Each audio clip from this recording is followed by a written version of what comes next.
Hare Ram, Hare Ram, Ram Ram, Hare Krishna, Hare Krishna, Hare Krishna, Hare Hare Krishna, Ram, Hare Hare Ram, Ram, Ram Ram Ram, Ram, Hare Hare Krishna, Hare Krishna, Hare Krishna, Hare Krishna, Krishna Ram, Krishna, Hare Ram, Hare Ram Hare Ram, Ram, Hare Hare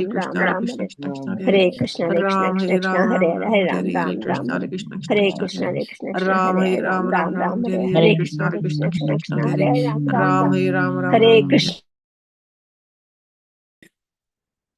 वाञ्छकल्पतरुभ्यस्य कृपा सिन्धुभ्येव च पतितानां पावनेभ्यो वैष्णवेभ्यो नमो नमः। अनंत कोटि वैष्णव वृंद की जय। नामाचार्य श्रील हरिदास ठाकुर की जय। श्रील प्रभुपाद की जय। All glories to assembled devotees. Hare Krishna. Please accept my humble obeisances. This is Vinita Gandharvika Devidasi from Texas, welcoming all of you to Bhakti Sanga conference call. I thank all of you for attending this session. Please forgive me for interrupting your ecstatic chanting. I would like to read the 10 offenses to the holy name which are to be avoided, written by Srila Vyasadeva in Padma Purana. 1. To blaspheme the devotees who have dedicated their life for propagating the holy name of the Lord. 2. To consider the name of demigods like Lord Shiva or Lord Brahma to be equal or to be independent of the name of Lord Vishnu. 3. To disobey the order of the spiritual master.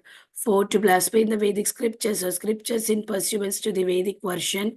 5. To consider the glories of chanting Hare Krishna to be an imagination. 6. To give some interpretation to the holy name of the Lord. 7. To commit sinful activities on the strength of the holy name. 8. To consider the chanting of Hare Krishna as one of the auspicious ritualistic activities which are offered in Vedas as fruitive activity Karma Kanda. 9. To instruct a faithless person about the glories of the holy name. 10. To not have a complete faith in chanting of the holy name and to maintain material attachment even after understanding so many instructions on this matter. It is also an offense to be inattentive while chanting. Every devotee who claims to be Vaishnava must guard against these offenses in order to achieve the desired success of Krishna Prema. Once again, I thank everyone for joining today's Bhakti Sangha conference call. Let us move on to our next part of the session, which is Janmashtami special classes going on in the early morning classes of Bhakti Sangha. Before we move on to that class, may I know who all joined this morning? हरे कृष्ण विनीता गंधर्विका माता जी दंडवत प्रणाम शिला प्रभुपाद की जय गुरु महाराज की जय प्रीतिदासी from Charlotte. Hare Krishna. Hare Krishna, Preeti Mataji, please accept my humble obeisances. All glories to Srila Prabhupada. Thank you so much, Mataji, for joining and giving your recitation. Welcome to the call. Hare Krishna. Hare Krishna Mataji, Dandvat Pranam, Srila Prabhupada ki jai, Guru Maharaj ki jai. This is Arvindaksh Das from Chicago. Hare Krishna.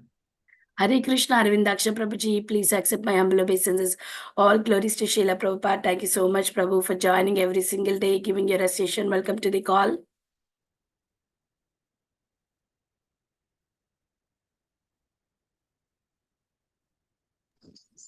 Hare Krishna. Hare Krishna, Vanita Gandharvika Mataji. All glories to Srila Prabhupada, all glories to Guru Maharaj, all glories to all the assembled devotees. Dandvat Pranams. Hare Krishna, this is Kiran Goyal from Baltimore. Hare Krishna, Kiran Mataji, please accept my humble obeisances. All glories to Srila Prabhupada. Thank you, Mataji, for joining and giving your recitation. Welcome to the call. These days, I'm not seeing you on camera, Mataji, missing you. Welcome to the call, Mataji. Hare Krishna. Hare Krishna.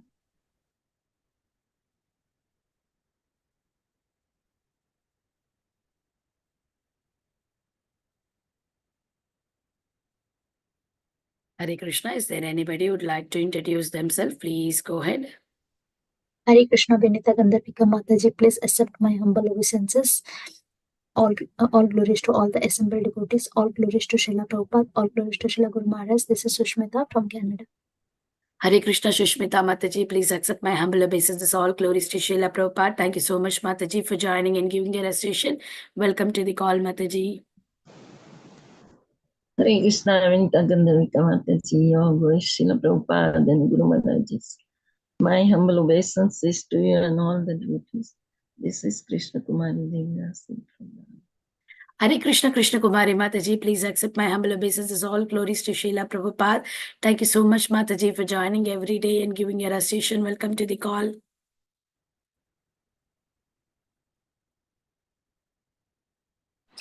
Hare Krishna, Vinita Gandharvika Mataji, please accept my humble obeisances. All glories to Srila Prabhupada. This is Ananda Ramya from Sharjah.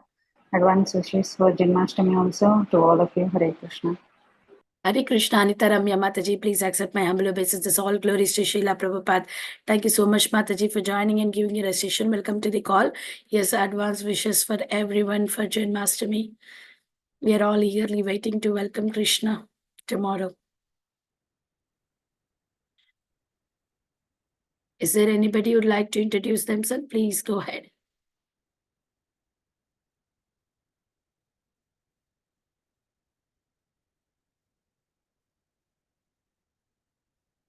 We have a couple more minutes. Anybody want to introduce themselves? Please go ahead. Okay, we'll start the recording otherwise.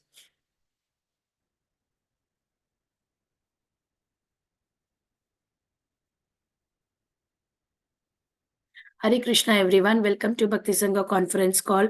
Today we are very fortunate to have His Grace Chaitanya Charan Prabhuji to enlighten us on the topic of 4 levels of understanding Krishna's appearance. Such a beautiful topic for today. Before I hand over the call to Prabhu, I request Ayan to take over from here and give a brief introduction of today's speaker, His Grace Chaitanya Charan Prabhu. Over to you, Ayan. Take over. Hare Krishna Mataji, Nanot Pranam. I offer my obeisances to all the assembled devotees. All glory to Srila Prabhupada. Here's a very brief introduction for our dear speaker, His Grace Chaitanya Charan Das. Prabhuji is a monk, mentor, and spiritual author. He has been educated in electronics and telecommunications engineering from the Government College of Engineering, Pune. He subsequently served as a software engineer in a prominent multinational software corporation. Seeing the prevalent problems of stress, depression, addiction, and overall misdirection, all due to lack of spirituality, he felt inspired to dedicate his life to the cause of sharing the spiritual wisdom of the Bhagavad Gita. He travels all over the world from Australia to America, giving talks on spiritual subjects in universities such as Princeton and Cambridge and companies such as Intel and Microsoft. Prabhuji is the author of the world's only Gita Daily feature, wherein he writes daily a 300-word inspirational reflection on a verse from the Bhagavad Gita. As of now, Prabhuji has written over 1700 Gita meditations that are posted on www.gitadaily.com and are read through daily feeds by thousands from all over the world. Prabhuji also answers questions by seekers on his site www.thespiritualscientist.com, where his over 3,500 audio answers and several hundred articles are available. Here's a brief introduction for Prabhuji. Over to you, Mataji, and I pray a very happy Janmashtami for all of you. Hare Krishna. Hare Krishna. Hare Krishna. Thank you, Ayan, for that brief introduction. And happy Janmashtami to you also. We will wait for Prabhuji to join in. I don't see Prabhuji. Anybody would like to introduce themselves? Please go ahead. Okay, otherwise I will. Okay, Mataji, please go ahead, Mataji.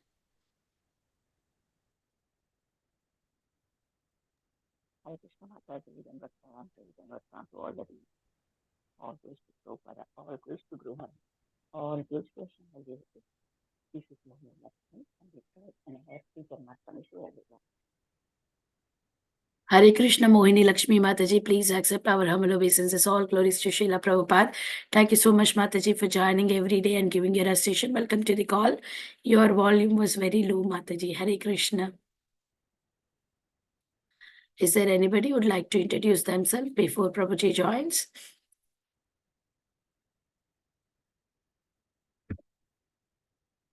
Okay. Then I will continue chanting. Jai Shri Krishna Chaitanya Prabhu Nityananda Shri Advaita Gadadhara Shivasadi Gaura Bhaktavinda. Hare Krishna Krishna Krishna Hare Hare Ram Ram Ram Hare Hare. Hare Krishna Krishna Krishna Hare Hare Ram Ram Hare Hare. Hare Krishna Krishna Krishna Hare Hare Ram Ram Hare Hare. Hare Krishna Krishna Krishna Hare Hare Ram Ram Hare Hare. Hare Krishna Krishna Krishna Hare Hare Ram Ram Hare Hare. Hare Krishna Krishna Krishna Hare Hare. Hare Ram Hare Hare. Hare Krishna Krishna Krishna Hare Hare Ram Ram Hare Hare. Hare Krishna Krishna Krishna Hare Hare Hare Ram Ram Ram Hare Hare Krishna Krishna Krishna Hare Hare Ram Ram Hare Hare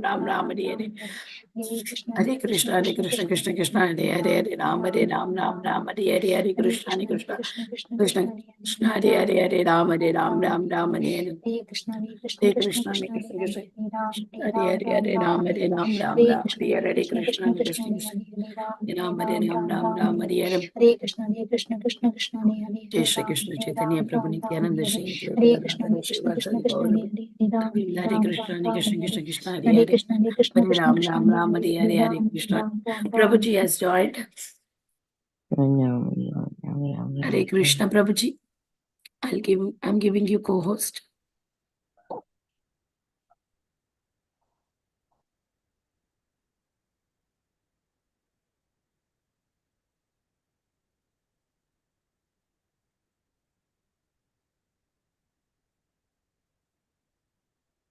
Okay.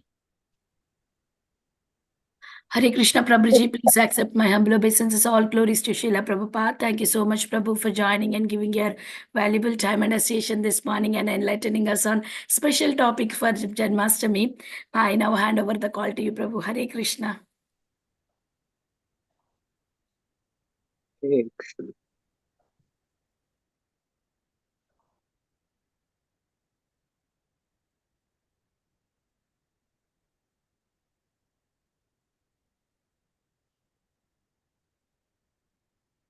Am I clearly audible? Yes, Prabhuji. Yes.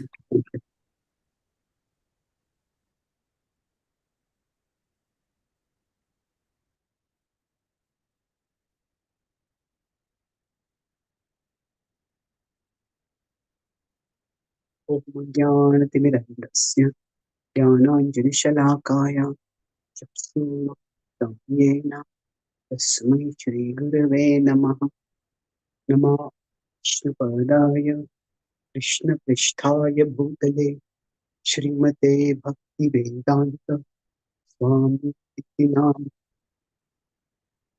Namaste Saraswati Devi Gauravani Pracharini Nirvishesha Shunyavadi Paschatya Deshatarine Panchakalpatarubhyascha Kripa Sindhubhya eva cha Patitanam Pavanebhyo Vaishnavebhyo Namo Namah Jai Shri Krishna Chaitanya Prabhu Nityananda Shri Advaita Gadadhara Srivasadi Gaura Bhakta Vrinda Hare Krishna Krishna Krishna Hare Hare Hare Rama Rama Rama Hare Hare. Hare Krishna. I'm grateful to be here with all of you today. I'm going to be discussing the appearance of Krishna, and we'll try to understand it at 4 different levels. And what does this 4-level understanding mean? Broadly speaking, Bhaktivinoda Thakur explains that Krishna Leela itself can be understood at multiple levels. And I'll explain what Bhaktivinoda Thakur says initially briefly. Then after that, I'll explain how we can apply that paradigm to Krishna's appearance. So, whenever stories are heard, now stories can be of different kinds. Stories can be histories, those which have happened. Stories can be fables. Fables are basically made up stories that they're not events that have happened, but they're made up stories which convey some moral lessons. So there are Aesop's fables, there are Panchatantra tales. Now, stories can be myths. Now, the word myth is a little polarizing word, because the word myth sometimes conveys the idea of imaginary, and generally we rebel against the idea of the scriptures and the stories within them being called imaginary, but it also has a less evaluative idea and a more, that is, it doesn't consider the idea of imaginary as influential. Influential means like this character has become mythical in the Indian imagination or in the Indian mind. I think that character has become larger than life. So myth means a mythical story that is a myth is a very influential story. So it's not necessarily an evaluation of its judgment. Sorry, if it's an evaluation of its reality. It's more a statement about its influence. So that's why, say, when we write books, say I had written a book on the Ramayana, other devotees have written books, they are put in mainstream publishing houses. They publish them and then they put them in their bookshelves. They will classify them in the domain of mythology or Hindi mythology. Now, we can debate the point that whether that should be the classification, but that's the existing classification right now. Now, apart from that, there are just anecdotes. Anecdotes means that things which we have personally experienced, oh, this happened to me over here, this happened to me over there. So this may seem to be a very mundane way of starting off, but there's a reason why I'm doing this right now. That, generally speaking, there is a big division or among, when it comes to Krishna Leela, the big division in how it is understood by insiders. We could use the word devotees for insiders, and we could use the word outsiders for non-devotees. But it is those who are a part of the tradition and those who are not a part of the tradition.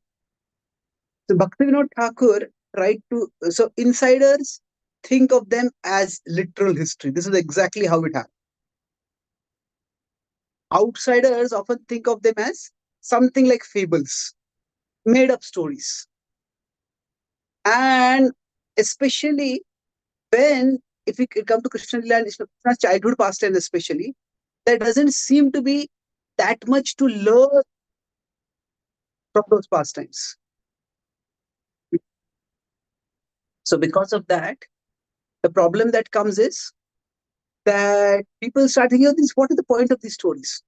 So Bhaktivinoda Thakur wanted to build a bridge. So we'll try to apply that approach and we'll see how things move forward today. So the approach he uses is, he takes a conventional analytical framework. He said there are 3 levels of adhikar. The word adhikar means authority. Excuse me just a minute, the door is banging over here. Sorry for this.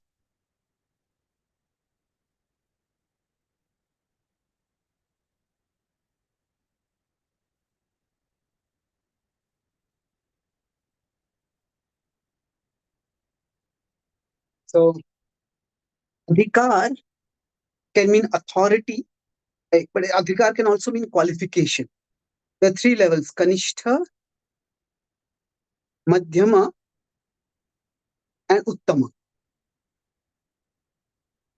Now, we generally use these terms to refer to devotees at different levels. But these are general classificatory terms. There are people at different levels in general. And when people are at different levels, they analyze things differently. So he says, the Kanishthas see everything at a literal level. Since the story, oh, and it's a great story. This is exactly how it happened, and that's all there is to it. But he says there are people who are more analytical, more intellectual. They want something to contemplate. They want something to analyze, something to dive deep into in their intelligence. So Vishwanath Thakur also says that he takes the metaphor of churning, and he says the Bhagavatam can be churned first using buddhi and then using bhakti. So it's a very interesting way. Like when we churn at different levels, we get different understandings. So in the Amrit Manthan Leela, the churning was happening. Different things came out due to the churning. So we could say there are some people who want to churn using their buddhi. What does this mean? What does that mean? So, he says this is that there are some people who may want to have some ethical lessons from this. Oh, what is this? What can we learn from this? What does this signify? So this is where often life lessons come in. Okay, this character acted like this in this situation, and we can act like this. We can learn this. So ethical is there. So, for example, Ravan abducted Sita, or Manthara influenced Kaikai. So that is indicative of how bad association, especially submission to bad association, can be very damaging. How lust can be damaging. That's ethical. Now, beyond that is allegorical. In the allegorical level, we look, and now the scripture themselves are not allegorical, but there is some symbolic meaning. At the literal level, people are just primarily interested in entertainment. Oh, I have heard a nice story and I enjoy the story. At the ethical level, people are interested in guidance. Okay, what can I learn from it? Then at an allegorical level, there is some kind of illumination. Some symbolic meaning is there, so by which intellectual illumination comes in. And in our tradition also, it is there. Say, for example, we have the idea of Ravan representing lust. So at the allegorical level, the key question is not just who is Ravan, but what is Ravan? And then the allegorical is a madhyama level. But then it goes forward. In one sense, he is patting on the back those who are analytical, those who are intellectual. Yeah, there are people who just simply hear the story for entertainment. You are more intelligent. You are looking for some deeper meaning. He appreciates them. But then comes the real twist. Yes, but you are not at the highest level. There is a level that is highest. And at that level, you churn with the rod of bhakti. And this is the devotional level. Now, Thakur doesn't use the word ethical and allegorical. He just uses the broad word non-literal levels. So the Madhyama want to look for non-literal meanings. And then there's the Paramarthik, transcendental, Adhyatmic, divine meaning. That's devotional levels. So we could put this as L-E-A-D, lead. Or we can lead people toward Krishna in increasing appreciation. So at the devotional level, what is sought is simply absorption, ecstatic absorption. A devotee just simply loves to hear about Krishna. And it is said Mahaprabhu would like to hear Dhruva Maharaj's pastime 100 times, Prahlad Maharaj's Leela 100 times. More, just like Govardhan was saying, Aniyor, Aniyor, I want to hear more. So eat more. So like that, the devotee's mood is Aniyor. Now the key thing is, at a superficial level, the literal and the devotional can seem similar, but they are not. The literal is not the same as devotional at all. At the literal level, as I said, the person's interest is only in entertainment. And that's why if they hear one story, and after that, if they don't, okay, that story is over, they may hear Krishna Leela, Ram Leela, they hear about Jatayu being killed, they hear about Bhimanyu being killed, and they may have tears. And as soon as that particular TV show gets over, switch off that, turn on another channel, and they watch a cricket match, and if their favorite batsman gets out, they also cry over there. So there is no clear direction of emotion. There is no detachment. At a devotional level, really no interest in anything other than Krishna. Now, of course, as a service, if a devotee has to be interested in other things, then a devotee can do that. But there is no attraction towards it. There is no attachment to it. Ananya manaso, the mind is completely absorbed in Krishna. So this is the level, if you got a devotional level, this is the where we see it as Leela. Leela means it's simply the reciprocation of love between the Lord and his devotees. Another difference is that there is no capacity for analysis at the literal level. There is, on the other hand, there is no need for analysis, even if capacity is there. What does that mean is that if required, that those who are at the analytical, the devotional level, they can also do sophisticated analysis if required. But that is not their need, that they have to do it. The non-literal level, that those who are the Madhyama level, they need that kind of analysis. So that's what convinces them. There's some substance over here. So let's look at this and we'll try to understand Krishna's appearance. So, Jayati Dedhikam Janmana Vraja Rayata Indira Rashvadatrati Daita Drishyata Dikshutavata Vaikutasava Swami Kilvata.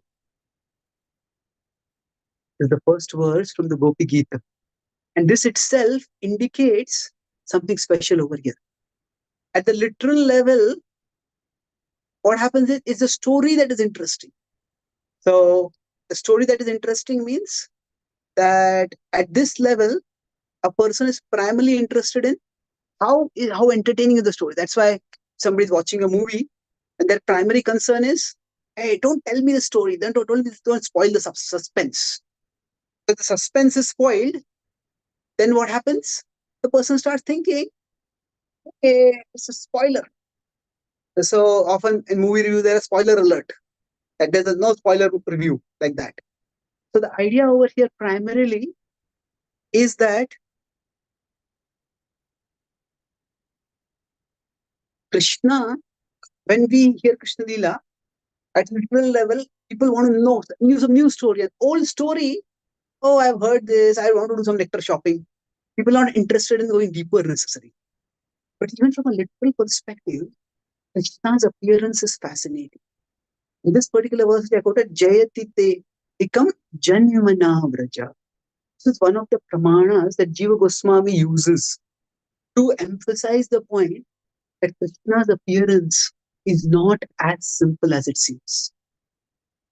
So the gopis here, when they are praying, they are not just sentimental cowherd girls who are just maddened because they are separated from their object of love. They are actually speaking at a very elevated level of emotion, but also wisdom. That's how they are also talking that our future asuras who are going to come. They are saying, Maya Atmajat, that you will provide us, protect us from Yomasur in future. You have protected us in the past, you will protect us in the future. Why are you not protecting us now? How can you let us die now? So they are enlightened sages. They are also saying that Sattvatam Kule, you are born in the Sattvat Kula. That means Sattvat Kula is actually, it can mean you are a saintly enlightened person. You are born in the, but it also means the Sattvatas is one of the Vamshas in the Mathura. So they know about Krishna's identity. And when they using the word Janmana Vraja, so what it means is that they are, this is a pramana, one of the many pramanas that Jiva Goswami uses to illustrate that actually Krishna was born in Vrindavan also. So let's try to understand the story at the literal level itself. And we will try to piece together some of the missing pieces that are there in the story. Now, the way the story begins in the Bhagavatam is before the actual event. Generally speaking, whenever say a movie starts or a novel starts, there are two ways to start it. One is just start right from the middle of the action and then go backward and tell.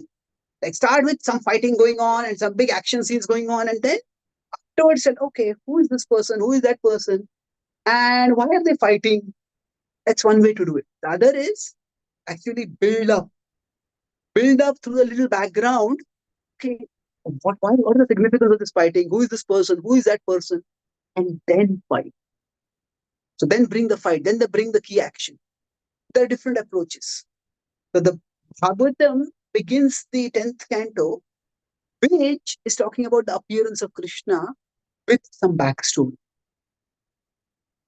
So the story is related in three different ways. First, it just creates a dramatic setting for Krishna's appearance, how dramatic and how dangerous the setting in which he appears. Second is, it also brings out the character of the characters, how evil Kamsa is. And it also brings out how significant the significance or significance of Krishna's appearance. So now we know the backstory is what? That it starts with Kamsa arresting his own father. The Kamsa's cruelty is shown in the Bhagavatam in many different ways. So it's sometimes you can say this person was a terrible demon. Okay, why should I believe it just because you say it? No. He arrests his own father.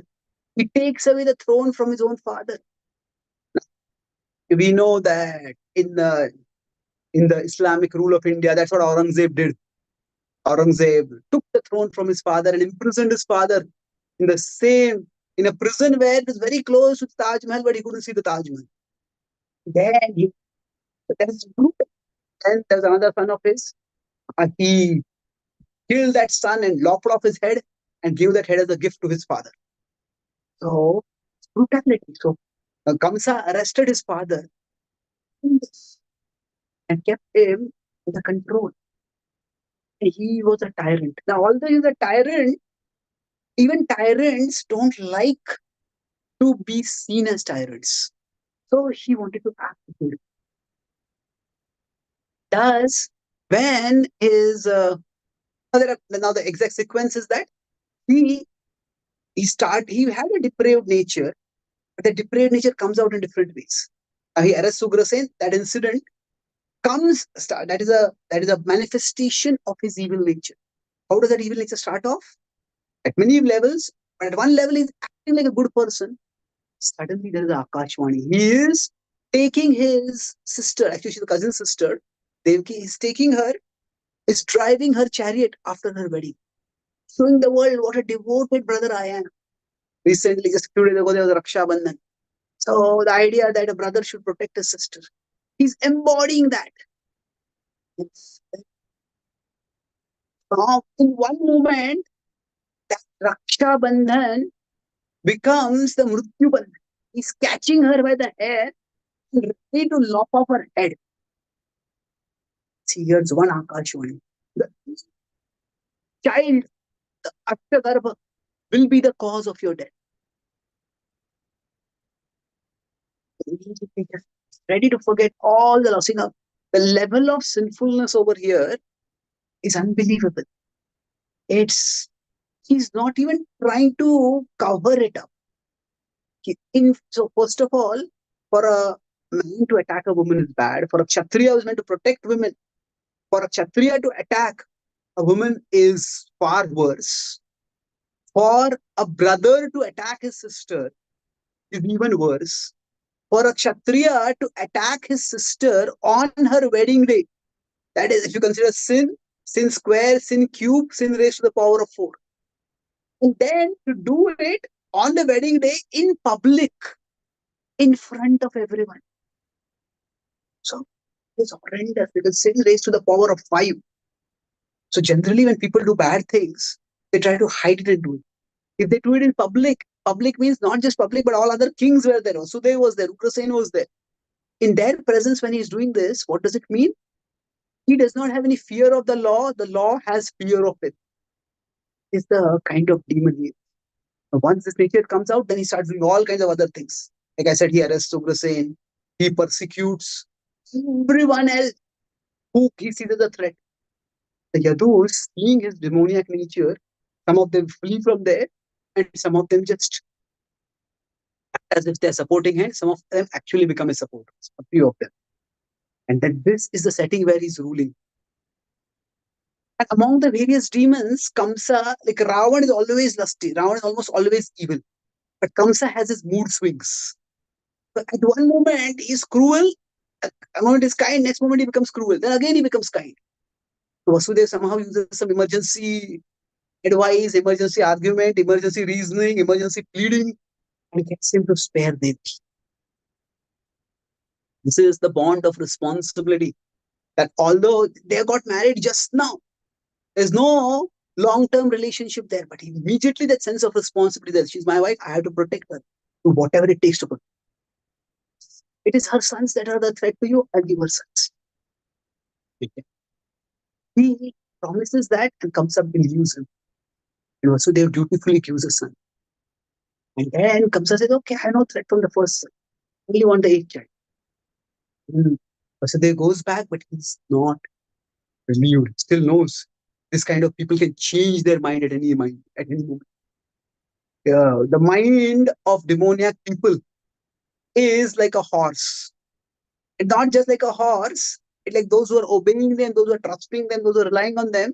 Like they are riding a horse, and suddenly, when the horse is going very fast, they're told, okay, go from this horse to that horse. What? How can I do that? How you have to do that and keep going at the same pace? Like they change their mind so fast and they expect everyone else to submit to them and do accordingly. It's very difficult to work with such people. So anyway, what he does is, he demands this. One moment he says, your son is safe. But then Narad Muni comes and tells him, you didn't say it. This is the first child. If you take a petal of lotus, it's the first. So why does Narad Muni seem to incite? See, actually, we could say, why is Narad Muni inciting him? We could even say, why did the Akashvani come first? Krishna could have just appeared and killed Kamsa. Why did Krishna have to give the Akashvani at all? Because of that, Kamsa did so much atrocities. Because of this, Vasudev Devaki had to be in prison. Because of that, their 6 children were killed. So actually, when Krishna comes, he doesn't just want to kill the demons. He wants the world to know how demoniac they are. When there's danger at that time, how does one use one's power? Is the real test of a person's character. See, anybody can have gain power if they have some intelligence, some shrewdness, some cunning. But after gaining power, when there is danger, do they abuse that power? That shows their character. So Kamsa abuses his power big time. How evil he is, Krishna shows that to the backstory. And Naradi is simply giving him reasons at one level to bring out his true colors. And he says, okay, I'll kill all the children. And it cannot be a worse nightmare for parents than to have that child not just die, be killed in front of them. So what kind of brutality is required to do something like that? Let us just hear the story, but we may not even think about it. A parent loses one child, sometimes somebody loses a child even to miscarriage. They never saw the child. But they lose that child, causes so much pain. Child is born, the child comes out, you see the child, that the child comes out so cold-hearted, he would kill the children right in front of them. So Sudeva and Devaki could have been traumatized by this. They continued having children because they knew something bigger was going to come from this. They knew the world needed to be delivered from a tyrant like Kamsa, and if they had to suffer for it, they were ready to do it. But then the 7th child, 6 children were killed, the 7th child disappeared, apparent miscarriage was there, and the 8th child was dramatic. So here we'll go parallel to Vrindavan. Now in Vrindavan, there is an appearance of Krishna. That is the claim of Jiva Goswami. So what is the basis of this claim? There are several verses in scripture, itself in the Bhagavatam and other places, which indicate that Krishna was born in Vrindavan.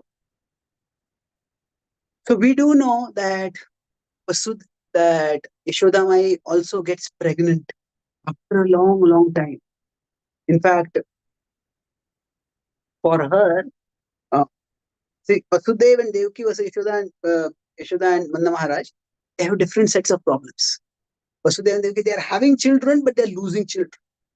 Nanda Maharaj and Yashoda Mai, they're just not able to have children. It goes on and on. And nowadays, many pictures are made. Yashoda Mai shown as quite young. Yashoda Mai, Nanda Maharaj, they are healthy, but they're not very young. They are middle-aged. So it's almost given up hope of having a child. They do some special tapasya. He becomes pregnant. They're waiting and waiting. And then the appearance of Krishna happens at both places, Vrindavan, in Mathura. Now in Mathura, there's a whole complex backstory. In Vrindavan, this two backstory is not that much. The two significant things about Vrindavan are that Nanda Maharaj, although he's not the eldest brother, he's the most qualified. That's why, although Upananda is the eldest, he says, Nanda, you should become the king. So he's the king. That's why his position is even more significant, and yet he does not have a child. So, although he is a Vaishya and Vasudeva is a Kshatriya, they have affection and respect among each other. So, we see here that there's whole propaganda about the discrimination in the caste system in India. Vasudeva, they have very good friendship. And now we could go backwards and they are related also. A lot of nuances in the story.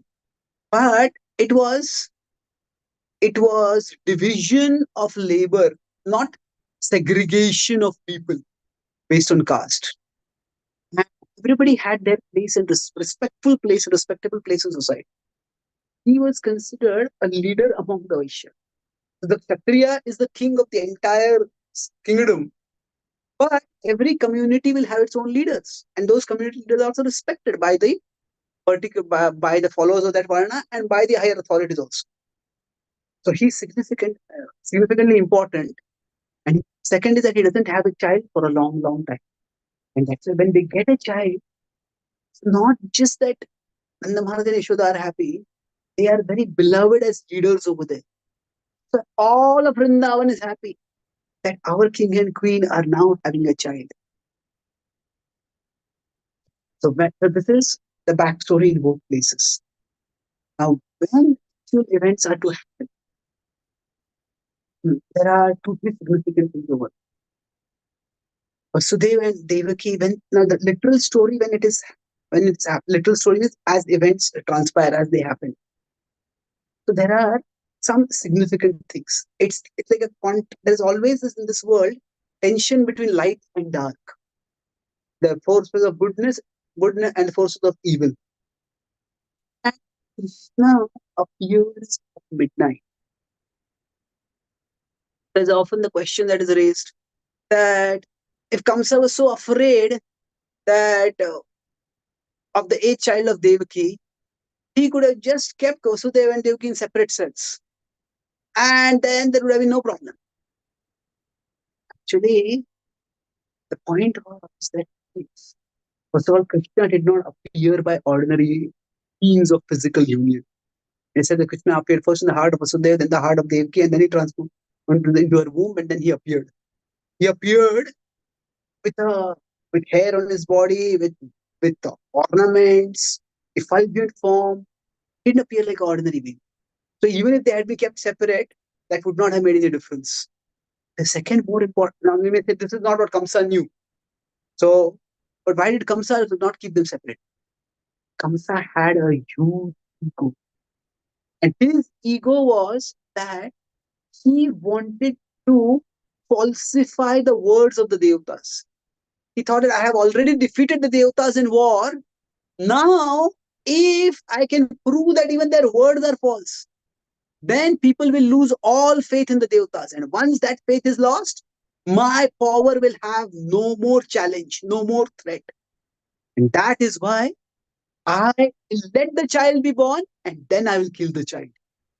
So I will show that the one who was supposed to be my killer, I am that person's killer. In that way, I will announce my authority. That was Kamsa's calculation in letting the child be born. So, symbolic that he wanted to create, it's not symbolic, it's instructive. It's that he wanted to create fear about his power in everyone's hearts. But in that process, It was he who became filled with fear. Bhayat Kamsa, it is described in the Bhagavatam, that he would constantly be in fear of Krishna. Even before Krishna appeared, he was in fear, and throughout Krishna's life, he never saw Krishna till Krishna came in Mathura for the wrestling match. But he lived in fear of Krishna. So anyway, the point is that Kamsa wanted to create fear of his power in everyone else's heart, and also destroy the faith in the Devatas that people might have. So Krishna chose to appear at midnight. Now, again, there's a striking contrast between what happens in Mathura and what happens in Vrindavan. In Mathura, the darkness of midnight, and in the very depth of midnight, very, very dark, somehow everybody falls asleep. That is Krishna's Yog Maya. Vasudeva and Devaki, they are shackled, but their shackles break free. But now Krishna appears over there. When Krishna appears, the whole atmosphere becomes illuminated. Only the outer atmosphere becomes illuminated, hearts become warm with illumination, with joy, with confidence, with security, with great anticipation. The whole universe becomes celebratory, the appearance of the Lord of the universe.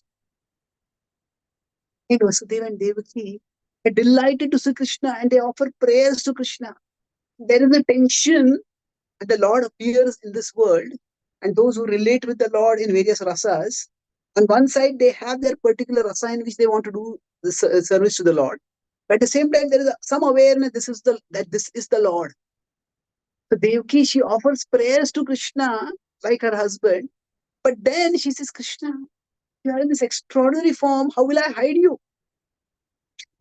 Take some more ordinary form. How? In one sense, if she knows he is God, why does she have to hide him? And realistically speaking, in that prison cell, where can she even hide him actually? But it just shows her maternal concern. Krishna tells Vasudeva, you take me to Nanda Maharaj's place in Vrindavan. You leave me there and you come back. And the prison doors open. In that darkness, Krishna brings light. And then Vasudeva takes Krishna to Vrindavan. Now that whole story, I won't go into the details of that, but let's look at simultaneously in Vrindavan what's happening is that Yashoda has a very long labor, and everybody around her, she has assistants, she has maid servants, they're all waiting. But in waiting and waiting, they all become exhausted. And when they become exhausted, at that time they all fall asleep. And even Yashoda falls asleep. And then when she has a child, that nobody comes to understand it. It's everybody is fast asleep.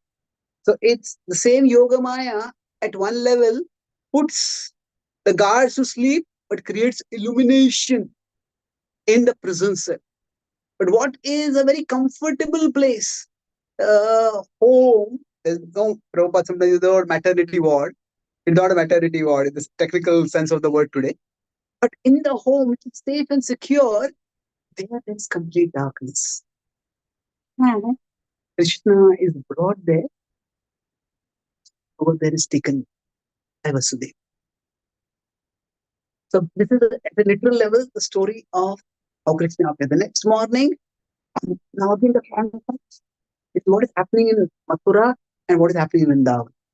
In Mathura, Vasudeva comes back, he brings the girl. Now we may think, what is Krishna doing over here?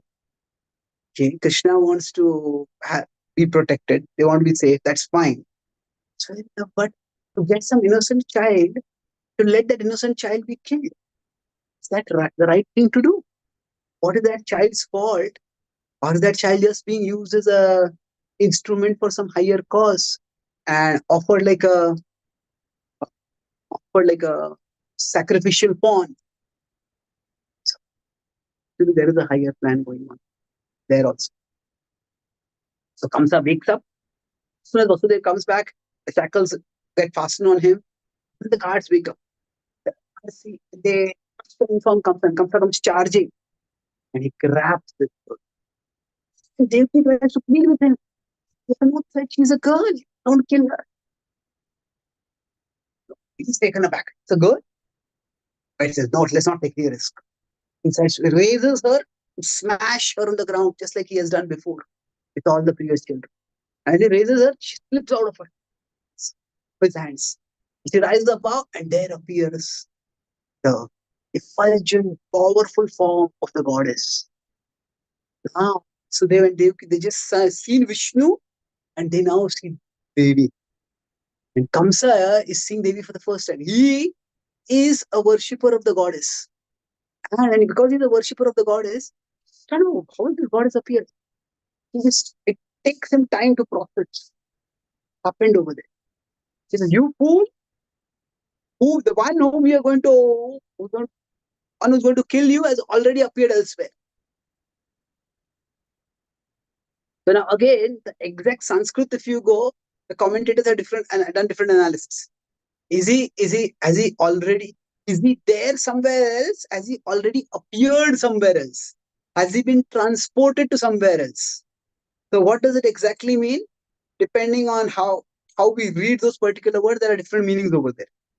The point is, in Kamsa, things don't register first. So first thing, how did the goddess whom I worship appear from Devaki? And it was a woman. The goddess had not promised to kill me. She is my worshipable deity. So he immediately has an apparent change of heart. He says, no, I made a mistake. Please forgive me. Please forgive me. So they and they. It's interesting. It is said that they forgive. Now, it's important to know what forgiveness means and what it does not mean. If forgiveness is for the past, it's not for the future. If somebody has done some past wrongs, we forgive them. But still they need to earn trust. So forgiving is not trusting. Vasudeva and Devaki, they said that they forgive Kamsa. But they don't trust him. They don't tell him, oh, actually, I've kept my child in Vrindavan. What is foolishness? Is his change of heart for real or not? Actions will prove. They don't just take him at face value. They forgive him, but they don't trust. The forgiveness can be given, but the trust has to be earned through action, not just through words. And Vasudeva's decision is proven to be right, because Kamsa soon has a change of heart and he tries terrorizing and killing all the children who have been born recently. But initially, let's Vasudeva and Devaki go, because he started thinking, if the goddess appeared from her womb, she must be a special and great soul. And the philosophical knowledge, spiritual knowledge, can be utilized in different ways.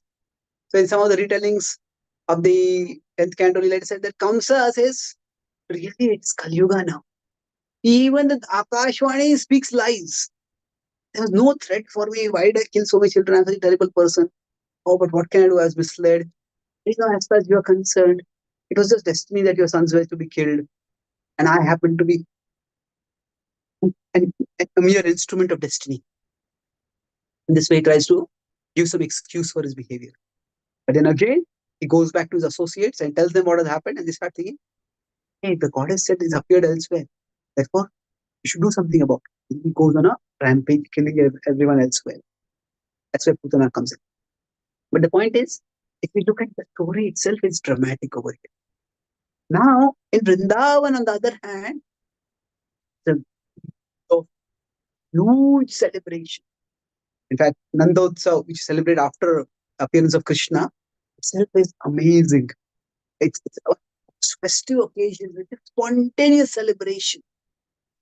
Everybody in immense joy that Krishna has been born, that Nanda and Yashoda now have a child. So the moods in these two places are very somber and they're very different. In Mathura, it's still somber. It's grave. It's uncertain. In Vrindavan, it is just unrestricted celebration, just pure joy. So Krishna can evoke different emotions at different times in different people's hearts. So now what is described by our Acharyas is that actually Vasudeva, that Nanda Maharaj and Yashoda, there are different explanations of this narrative, but let's keep one of them. And Nandamali and Yashoda actually had 2 children. And because they had 2 children, that's why her labor went so long and she was so exhausted. And in the darkness, he did not see 2 children, he saw only 1 child. And he replaced that child and he put his child over there. And that Krishna, that was Vasudev Krishna and that Vrindavan Krishna. Vasudev Krishna is the one who is born to Vasudev, and Vrindavan Krishna is the one who is born to Nanda and Yashoda. They became one. Another explanation is that while Vasudeva was crossing Yamuna, but Krishna fell out of his basket into Yamuna. So they panicked. What has happened over here? But he found. So during that time, Vasudeva Krishna was the Krishna who fell in, and the Vrindavan Krishna who was born in through Mother Yashoda, that Vrindavan Krishna Yogmaya's arrangement, came over here, and then the Krishna who was picked up was Vrindavan Krishna. So either way, the point is Krishna was also born Vrindavan. So even without the additional twist, the story is very significant, very dramatic in terms of what all was happened for this child to be born. That's at the literal level. I described the literal at a somewhat detailed level, although we know the story, because that is useful and essential in some ways for understanding the story at other levels. So LEAD, let's look at the ethical level. At the ethical level, there are 3 different perspectives or 3 different points that we can consider. The first is from the perspective of Vasudeva and Devaki. And that's the most important perspective. That they have to go through so much difficulty. So for somebody to be a part of a great cause, often they have to go through great trouble, great sacrifice. The first volume of Prabhupada's Lilamrit is called A Lifetime in Preparation. Now that's a very apt, but at the same time a very soft way of putting it. It's not just a lifetime in preparing. When we say a lifetime in preparation, that means, okay, after you prepare, something more is going to come. Like we have prepared a trillium for an exam. We know exam is going to come. We know when we read Prabhupada's story, such spectacular, unparalleled success with outreach in later years. Throughout Prabhupada's own life, did he know that? Prabhupada never claimed to be Trikalagya. Prabhupada was trying various things. And when he was going through this, they were all real struggles.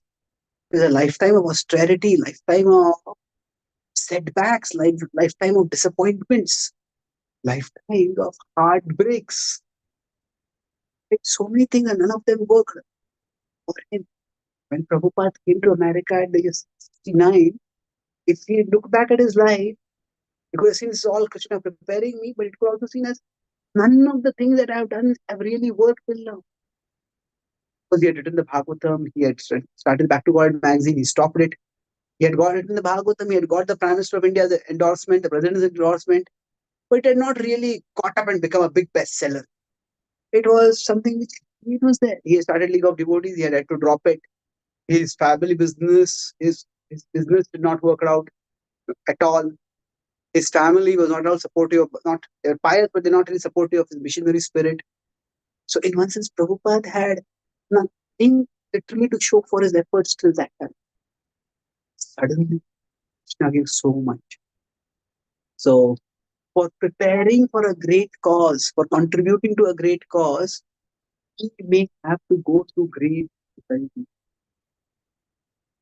Vasudeva and Devaki show that they are ready for that.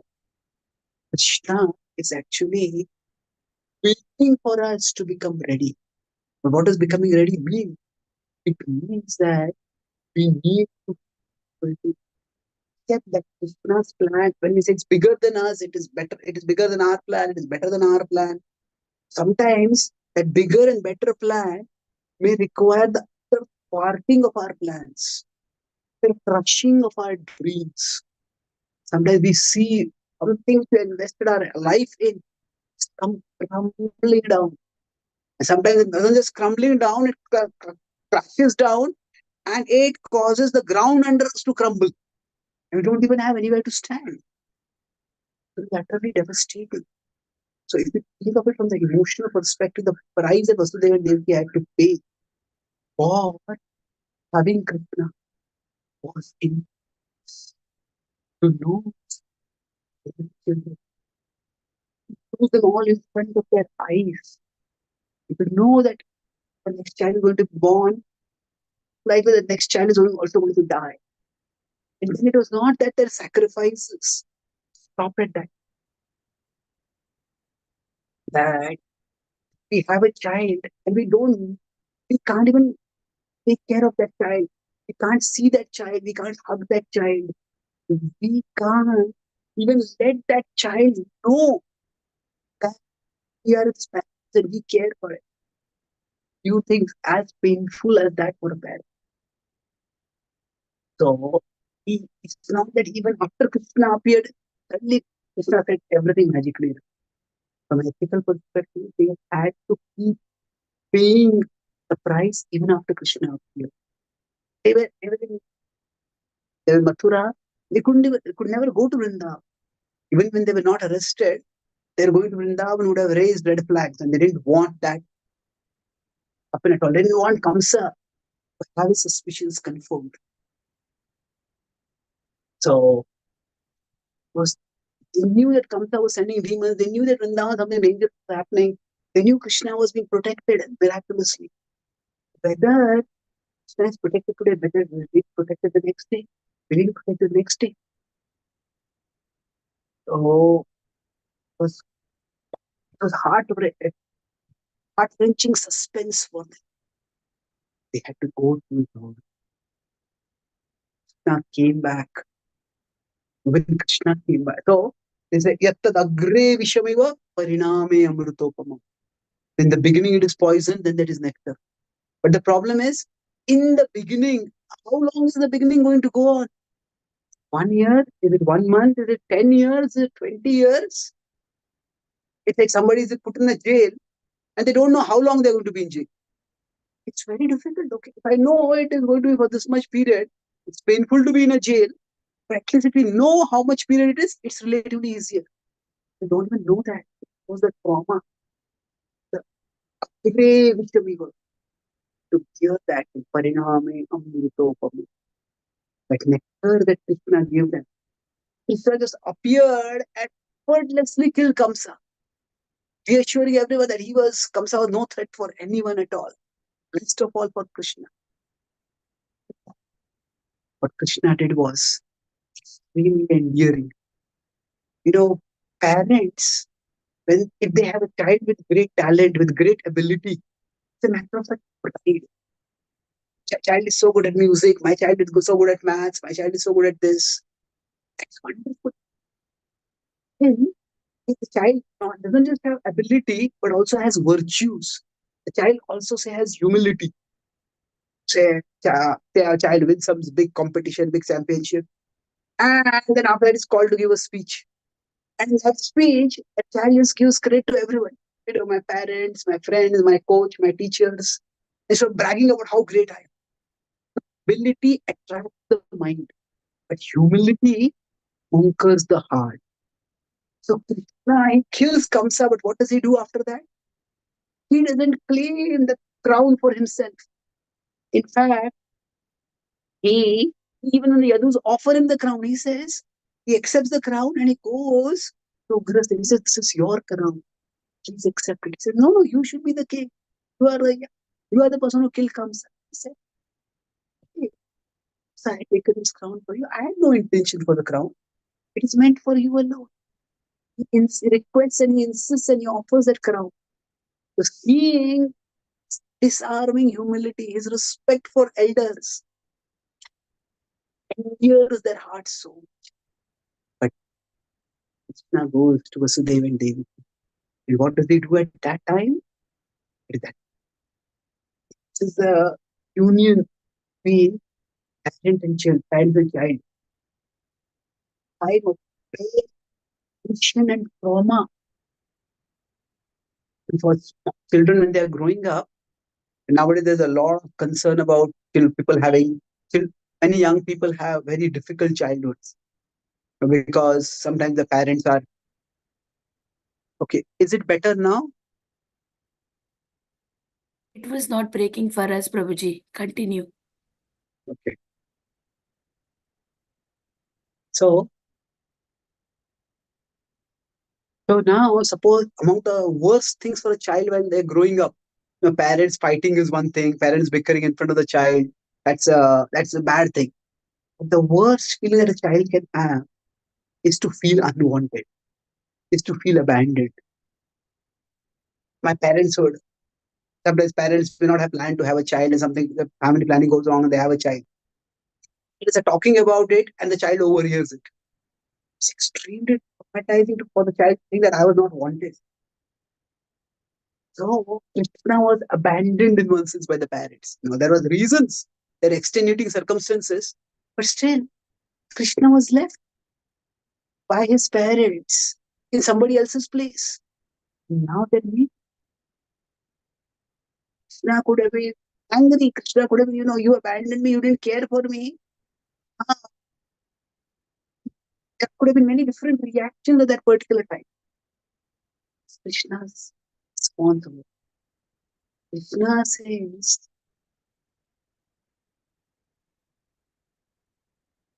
children are meant to serve their parents. I caused you such pain even before I was born. Because of me, those were Devaki says, you had to watch 6 of your children die. And even after I was born, I couldn't serve you anymore. It's far away from me. What can I do? From now onwards, I will serve you. I will try to do my duty as a child. So, in one sense, Krishna acts in a disarming way over here. When Yudhishthira comes in front of Bhishma, Yudhishthira is feeling guilty. Because of me, Bhishma is on this bed of arrows. Bhishma is in such pain. And the first thing that Bhishma says is, Apo kashtamaho anyayam yadyuyam dharmanandana. It's most unexpected and most disarming. He says, Oh Yudhishthira, how many atrocities and adversities had you to suffer throughout your life, although you're so virtuous? So the entire mood of the discussion is changed. Krishna doesn't just speak the words. Krishna fulfills the heart's longing of Devaki. Though Krishna is by now 10 years old, it's quite old, and Devaki had her pregnancy 10 years ago. Krishna, by his mystic power, arranges that Devaki suddenly has milk in her breast. And he takes that. Basically, it might seem very odd. What is Krishna doing? A mother, one of her mothers, especially a mother who very deeply loves the child, one of her fondest desires, one of the most intimate acts of love is a mother breastfeeding her child. So Devaki never had that opportunity to do that. So Krishna appeared in that majestic Vishnu form, and Devaki would say, let me feed you one. Now he's in this Vishnu form, seeing in this beautiful Sham Sundar kind of form, and he said, now take me immediately. So Krishna fulfilled that desire for you. Even without Devaki requesting it, Krishna is so aware. Sometimes you may wonder, I'm suffering over here, especially we're trying to practice bhakti and still we are struggling and suffering. You may wonder, does Krishna even know what I'm going through? Krishna does know. Krishna knows. And Krishna not only fulfills this desire of Devaki that she breastfeed him, but Krishna arranges for the previous 6 children also to appear. And she breastfeeds them also. And then they disappear. They go to the higher abodes. So Krishna, in this way, that pariname amrutopamam, so fulfilling for their hearts. So whenever there is a great cause to be done, great trouble may be required. But at the end, there is a great reward to be had. Prabhupada said that the success that he got in this Krishna conscious outreach, said it exceeded even my own expectations. So, this ethical level, we learn from the tribulations of Vasudeva and Devaki what it takes to be able to serve Krishna. Now, another thing at an ethical level we understand is that in this world, there will always be people like Kamsa. And they will have no heart to kill a child. to kill a small newborn baby. No matter how tough and hard people are, something about babies, seeing them softens the heart. If seeing a baby doesn't soften the heart, there must be something really wrong with that heart. So for Kamsa to see a small baby, not as a baby who needs protection, as somebody who's a threat from whom I need protection, so I'll kill this baby. This requires some stress level of perversion of the mind. So even at Krishna's time, there were people like Kamsa. People like that will be there throughout. If we don't encounter them, that's our fortune. But there will be people like this, and they will do ghastly things. So sometimes when very bad things happen, recently there's news of some atrocities in Bangladesh against Hindus. There's a horrific violence against women in Calcutta. These are great cases. At the same time, we are just hearing these news. Sometimes people hear these news and start thinking that, oh, where is God? Does God even exist? Does God even care? Vasudeva and Devaki, they saw their children being killed. And why is this happening to me? Why is nothing happening to Kamsa? He seems to be in power. He seems to be just, his power is increasing. He's having allies. He's becoming stronger. Krishna has his plan. Krishna's plan works according to his time. And sometimes there will be people like Kamsa who can create this earth. So it is, Krishna himself sometimes intervenes. Dharma samsthapanatha sambhavami yuge yuge. But sometimes Krishna swair dorbhair asyana dharma. That sometimes Krishna empowers others, like he empowered Arjuna to take down the Kauravas. So there will always be dark people. And while it is very alarming and heart-wrenching when dark people do dark things, but we need to know that this is sometimes just the nature of the world and nature of perverted people in this world. We should not let just the existence of evil people and their evil actions make us lose faith in God. Krishna's plan will work in his time. And we need to wait. We need to be patient. We need to have faith till that time works out. Sometimes we may look at the evil in the world and we start thinking, is there any good? What is the point of being good? It is important for us to be good, but we can't expect that just because I am good, then we know everybody will be good to me. We have to use our intelligence. Say somebody goes into a bullfighting ring, the bull over there charging towards us. Now we cannot tell that bull, hey, I'm a vegetarian, don't hurt me. Being a vegetarian is a good thing, but that does not mean the bull is not going to hurt us. But there will be evil people in the world. We need to be good, we need to be devoted. At the same time, we need to do what we can to protect ourselves. Vasudeva, rather than losing faith in God, he did what he could. Protected his wife, he protected his child, Krishna, as much as he could by sending him to Nanda Maharaj in Vrindavan and hiding that secret as well as he could. So sometimes it happens that our kshetra becomes very limited. Kshetra is our power of influence becomes very limited. And sometimes the demon's power of influence becomes huge. And if we fall in that power of influence of the demoniac person, then we may be victimized at that time.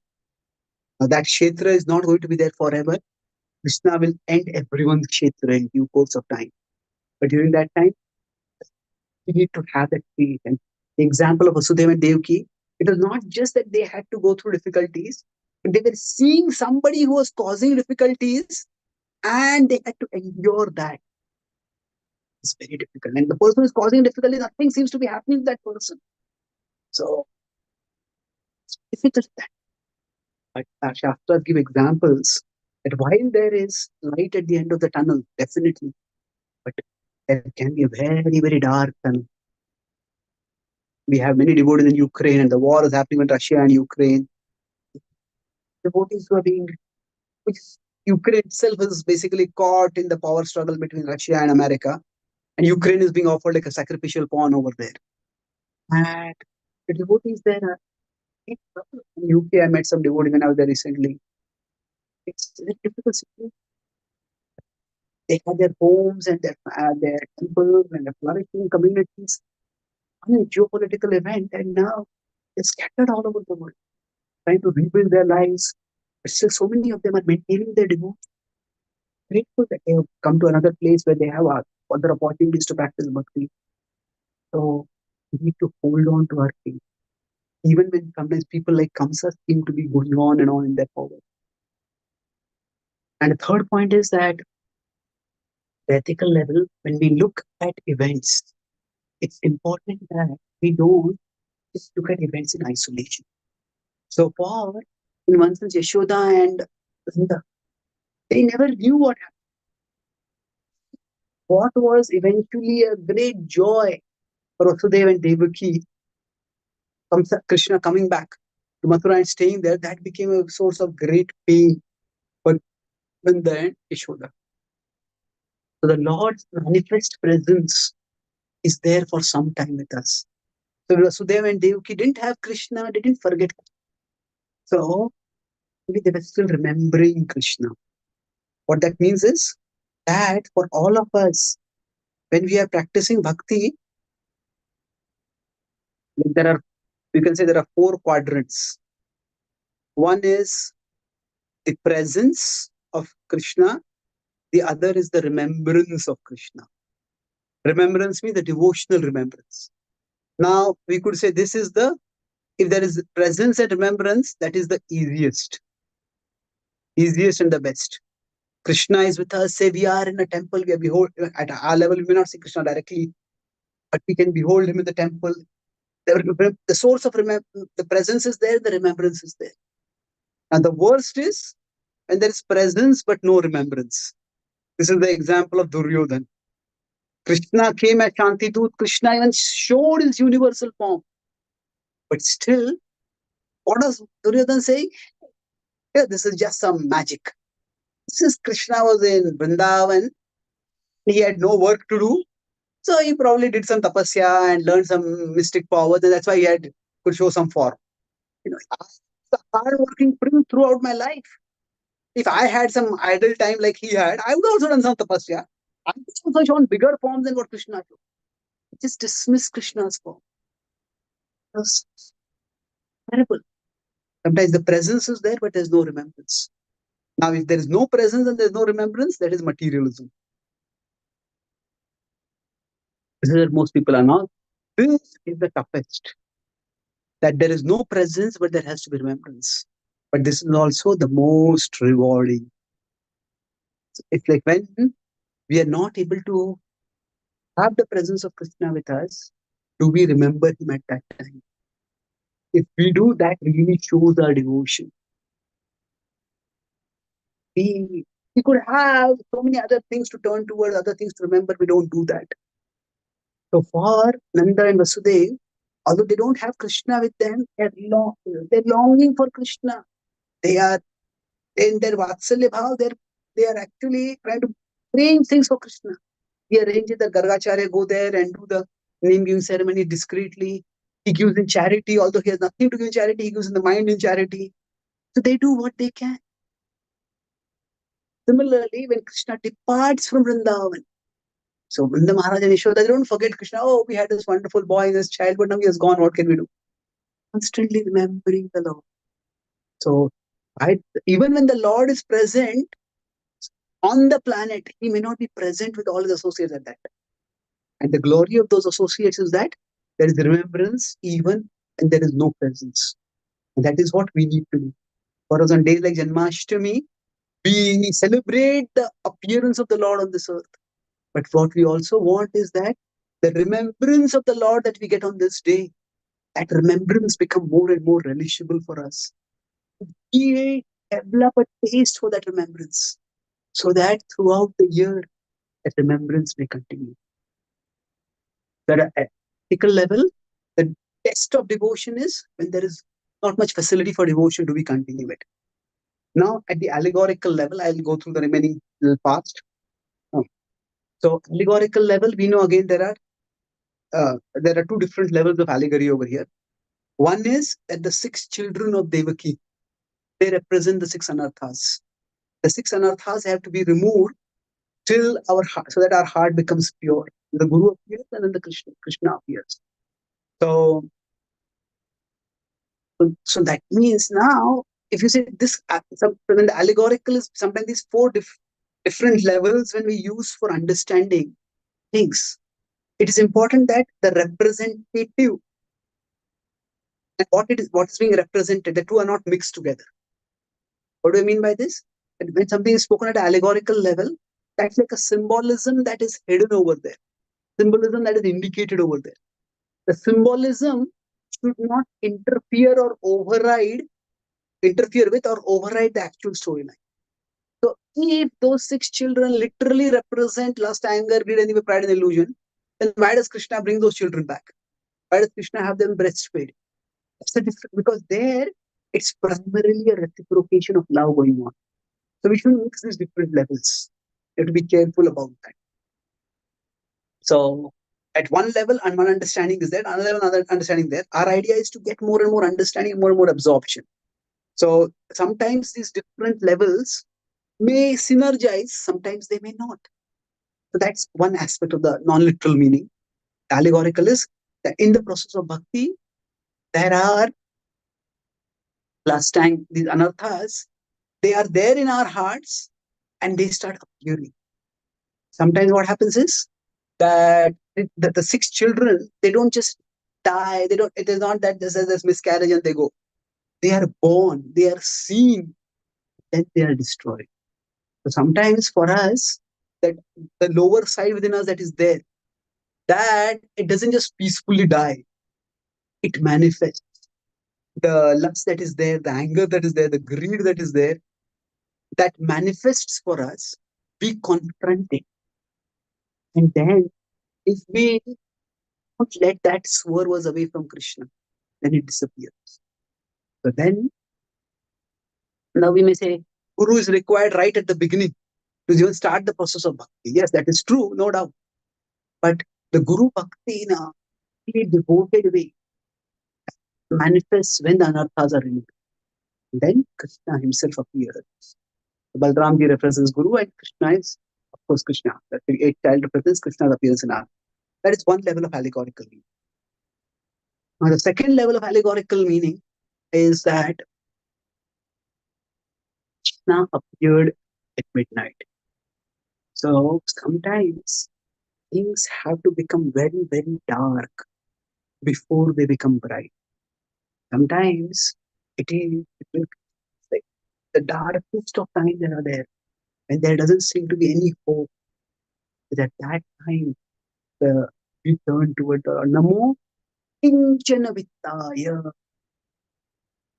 Kunti Maharaj says, you are the wells of the impoverished. For us, when there is difficulty in life, we may think I have light through this difficulty through my intelligence, through my wealth, through my contacts, through my popularity, through my disability, through this. We all try to find our tortoise. And yes, we have those abilities, we are meant to use them. But these should not take us away from Krishna. Where there's just no hope. Even with the best of our ability, nothing seems to be working. There is just utter darkness. It's at that time that Krishna reveals himself. It is that Krishna appears and dramatically transforms everything. So sometimes when we are going through life, we think so much darkness, when is it going to end? But it's in that darkness that Krishna will manifest. When Prabhupada went to America, the first year, so was extremely difficult. Prabhupada had gone on a 2-month visa to America. Every time at the end of the 2 months, we think, maybe I should go back to India. Nothing is happening over here. But Prabhupada, something is in it. Stay on, keep trying. Prabhupada had no idea when his efforts would have success. It seemed to become darker and darker and darker. And it was Prabhupada was staying in one David Allen's. David Allen was staying with Prabhupada, and he seemed to be becoming like a disciple, submissive, interested. And suddenly, that very person went mad because of drugs and tried to attack Prabhupada. Not only did Prabhupada lose a potential disciple, Prabhupada lost the only place that he had to stay, and he had to leave that place running and be on the streets, homeless. What to probably a darkest period for Srila Prabhupada. But there, rather than losing hope, although he had lost his home, he did not lose his hope. Prabhupada's home ultimately was at Krishna's lotus feet. And then he just called some people who were to come for his program, and he said this has happened, and they moved him temporarily to somebody's home, and from there they got the 26 Second Avenue, and from there things started looking up. So for us, things will look up. But if things are not looking up, then we should be looking up. Not that we look, because things are not looking up, we start looking down and give up. Krishna is there, and Krishna will reward, Krishna will manifest, Krishna will protect. So Krishna appears in the darkest of times. And similarly, sometimes our life it's not necessary that life has to become dark before it becomes bright. But even when our life seems to be extremely dark and there seems to be no hope that light will come, Krishna can bring light at that time. So we never lose hope, even in the dark. And a third level of allegorical significance over here is that Vasudeva and Devaki, they were locked in a cell. Now, God appearing in this material world itself is the infinite and the unlimited, appearing within the finite space and time of this world. Itself is extraordinary. And Krishna showed Arjuna the Virat Rupa. Krishna was in this world on a chariot in one city, in one country, in one planet, in one planetary system, in one universe. Krishna was within the universe, and yet the universe was within him. So Krishna's appearance in this material world, with its finite time and space itself, is miraculous. But Krishna appearing in a prison cell is so stunning that Krishna is ready to appear even in the darkest of places. Prison cell is a humiliating place. Somebody asked somebody, okay, where were you born? I was born. Somebody said, I was born in a jail. What? Why were you born in the jail? What happened? Krishna was born in the jail. But he appeared and the shackles broke off. Shackles broke off, so he was taken out of the jail. So for all of us, when Krishna appeared in our hearts, Vasudeva and Devaki were in the cell, Krishna appeared in that cell. So our heart may seem to be like in a cell right now. It's like it's caught in its attachments, just not able to come out. The shackles that are binding us to the various things in this world. Krishna appears. Krishna can just remove those shackles in one moment. What we may struggle to do for a long, long time, Krishna can just do in one moment. It's Krishna's great potency. So, at the allegorical level, there's symbolisms in Krishna Lila. And that symbolism doesn't mean that the literal story is not true. Literal stories definitely, things did happen like that. But there is additional level of meaning. The last level is the devotional level. Now, the devotional level, we did discuss some things over here, but I'll conclude with this. At the devotional level, we see everything that happens ultimately as Krishna's Leela. Everything is arranged for the reciprocation of love between Krishna and his devotees. And whatever danger is there, whatever dangerous characters are there, they are all like props or special effects in the drama, just to enhance the excitement, the suspense of the drama. So within that region, Kamsa is a demon. Well, yes, of course, he's a demon. But Kamsa also has the backstory. The demons also have their backstories. Vasudeva and Devaki have their backstory. And the Maharaj and Yashoda have their backstories. But ultimately, through various trajectories, they have come here. They are characters in this Leela. So at this level, we focus on this amazing pastime, this divine reciprocation of love. There's a great, there's a great test of love for Vasudeva and Devaki. There's a great reward of love at the end. So ultimately, at the Leela level, it is understood that love is the highest reality.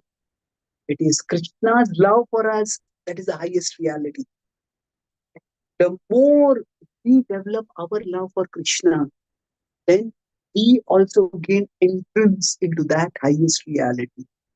We gain the means to rise above the realities of this world. Oh, this is happening to me. This person spoke like this problem came over here. This person did like this. This all may be operationally true, but there is a higher reality. For us, we see when we come to the Leela level, the Leela is not just something, the devotional level, it's not just something that happened at that time. Yes, it did happen at that time, but it's happening even now.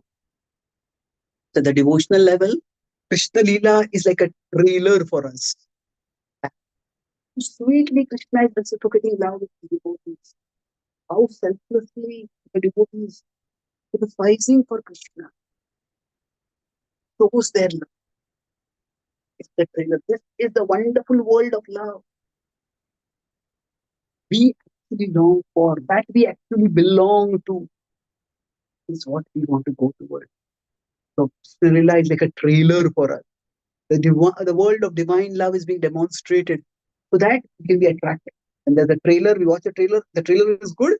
Oh, I want to watch a full movie.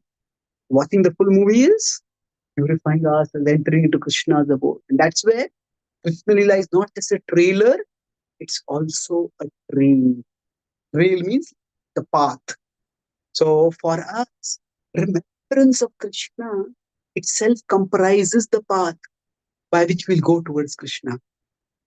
The sense of bhakti is to make our memory our treasury.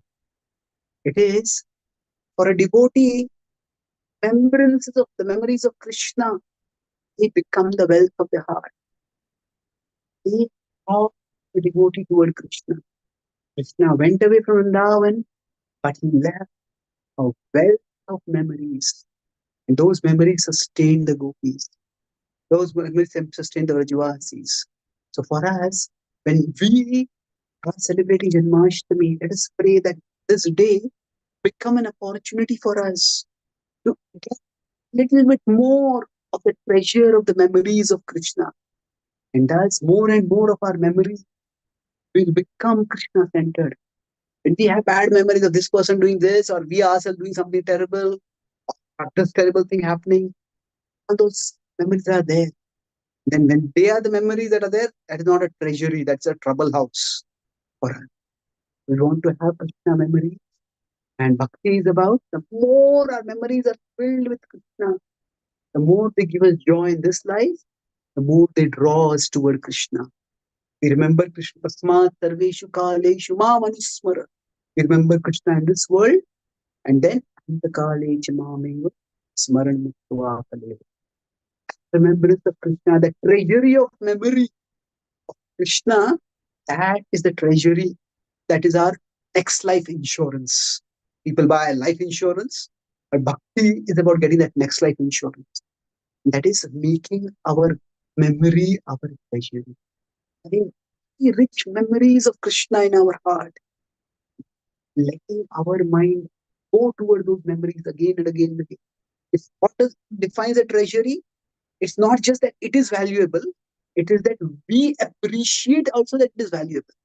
Somebody the treasury, not only they keep it carefully, but they keep watching it, right? Is it there? Is it there? Nothing has happened to it. So like that, when our memory becomes a treasury, we really acquire the memories of Krishna, but we treasure them. We keep going back to them. We keep revisiting them, recollecting them, replaying them.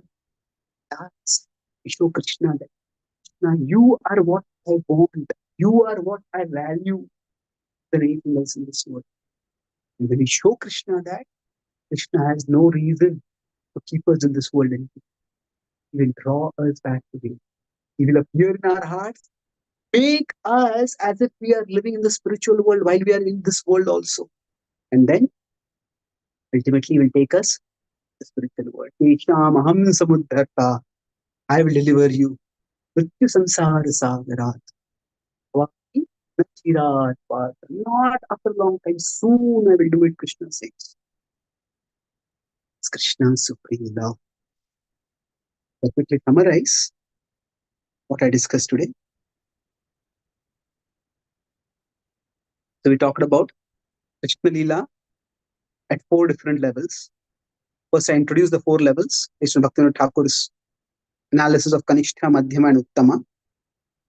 So the Kanishta see things simply stories for entertainment. The Madhyama look for non-literal meanings. And Uttama look at the devotional level. They are focused only on Krishna and they seek ecstatic absorption. At the literal level, we discuss how the story is so dramatic and dramatic, and how there are things happening in Vrindavan and Mathura, and there is so much suspense and so much intrigue. All those things are there. It's fascinating, profoundly entertaining story. At the ethical level, I discuss 3 things. First is that the price for great service. If you want to do a great service, you have to pay a great price. That is what Vasudeva and Devaki paid for that service. Then also showed how Krishna reciprocated and rewarded them. There is Visha, but after the poison, there is nectar at the end. And the nectar will be wonderful when it comes. At the ethical level, you also discuss like Kamsa-like people will be there in the world. And if we happen to fall in their kshetra, sometimes they have a big kshetra and we just happen to be in their kshetra. So if this is a demon, and sometimes even a good person, a devotee, may be in their kshetra, so they have to suffer for some time. A devotee doesn't lose faith. Just as Vasudeva Devaki maintained faith, he also maintained faith even in such difficult times. And then lastly, at the ethical level, we also discussed about how in Krishna Leela, there are always various characters who are working in different ways. And Vasudeva Devaki, they had to play their role. Kamsa played his role. Then I discussed at the allegorical level, we discussed about the six children are the 6 anarthas. And we talked about how in a darkness Krishna appears. The life may be very, very tough. And there Krishna appears. And second is, we talked about in the prison cell Krishna appears. So these 2 are slightly different things. One is that we are facing great difficulties and we don't know how to get out of. The other is our attachments themselves are causing us great difficulty. There are external situations and there are attachments. So both of them, Krishna frees us from them. And then last, I discussed at the devotional level that this is just the reciprocation of extraordinary love. I talked how Krishna acted as the ideal child and how he reciprocated love with the parents. So this is like a trailer and a trail. Trail means we make our memory our treasury. And thus, we realize that love is the highest reality. Krishna's love for us is acting through all the difficulty that we are going through. And if we focus on developing love for Krishna, then we'll also go through those difficulties beyond them to Krishna. Thank you very much. Hare Krishna. Are there any quick questions or comments? Hare Krishna, Prabhuji. Thank you so much for the wonderful class, Prabhu. Such a nectarian class. May we, in this Janmashtami, may we also meditate upon the lotus feet and ask for only the how we can remember Krishna more and more. Thank you for giving, focusing on so many points, Prabhu, how in the literal level, means in the Kanishtadikar level, how means we are struggling a lot, we suffer a lot, but we have to always see the brighter side is waiting for us. Means Krishna is seeing everything and he has better plan for us, and we should never lose hope and how to continue our devotional service to may one day we can we always can have the desire to reach the devotional level. Prabhu, thank you so much for the wonderful class. Yes, Prabhu, with your permission, can we go to the question and answer session, Prabhu? Yes, please. Thank you, Prabhuji. I can see one hand raised from Shiv Kumar Prabhu. Shiv Kumar Prabhu, please go ahead. Thank you. Thank you. Hare Krishna, Prabhuji, Dandavat Pranams, Prabhu. Thank you for today's class, Prabhu. As always, you are nurturing the faith through philosophy, which is a unique combination, which inspires all of us to stay in Bhakti and face all the struggles. Prabhu, one question, Prabhu. When I took up Bhakti, maybe like few of other devotees, I took it up thinking it is the most auspicious thing to pursue in life. I might not have kind of known the terms, a terminology of Sattvic or non-Sattvic, but kind of this would bring in some Sattvic life is what the hope that I had, Prabhu. But as I kind of continued the pursuit, I kind of get to realize, at least in theory, that the goal of the spiritual life is to rise above both the good and evil, the dualities of the world. And that seems to be a very painful transformation, Prabhu. I just wanted to hear from you as to how we could kind of transform, at least in theory, the expectation of that this would bring some auspicious Sattvic, the life would be Sattvic in nature, at least peace, if not material comfort or luxury, into rising above the material dualities. Yes, it's difficult. There are two distinct things over here. One is that Bhakti does bring us to Sattva Guna. The practice of Bhakti itself, with a certain amount of regulation and purification, it raises us and brings us to Sattvic level. But when we say rise beyond duality, rather than focusing on that, we can focus on the principle of the relationship with Krishna. So the relationship itself, within a relationship, is one component in the relationship. It's not the essence of the relationship. Say we meet someone whom we care for a lot after many years, maybe a friend, a relative, but we have been far away for a long time.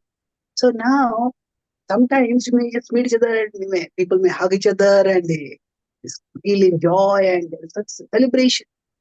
They talk and share fond memories. Sometimes two people, depending on their nature, they may just sit together and they may have a comfortable silence. Sometimes both of them come together and they go on some activity which they had done together. Maybe two people, a long time, okay, we used to go trekking in our childhood, let's go trekking.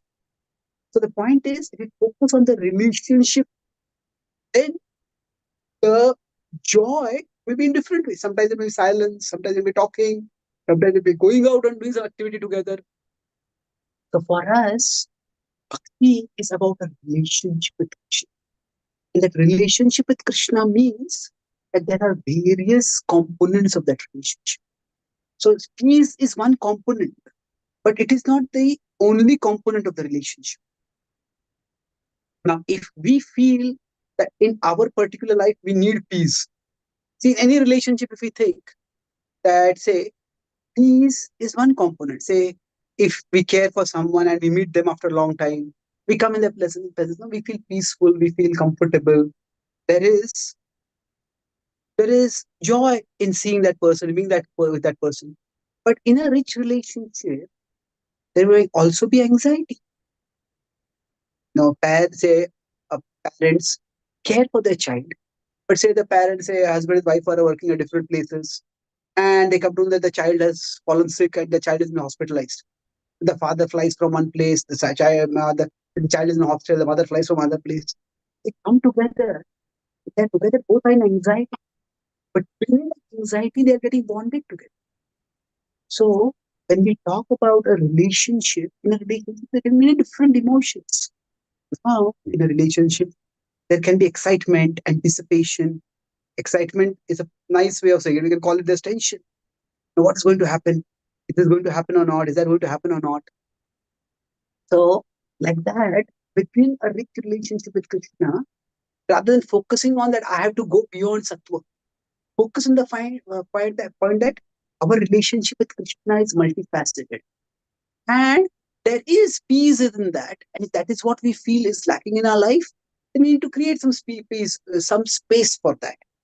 So if that's a need for us, and that's fine. Like different people in their relationships, two people based on their particular dynamic, they may be together, as they may talk a lot, they may just be in a comfortable silence together.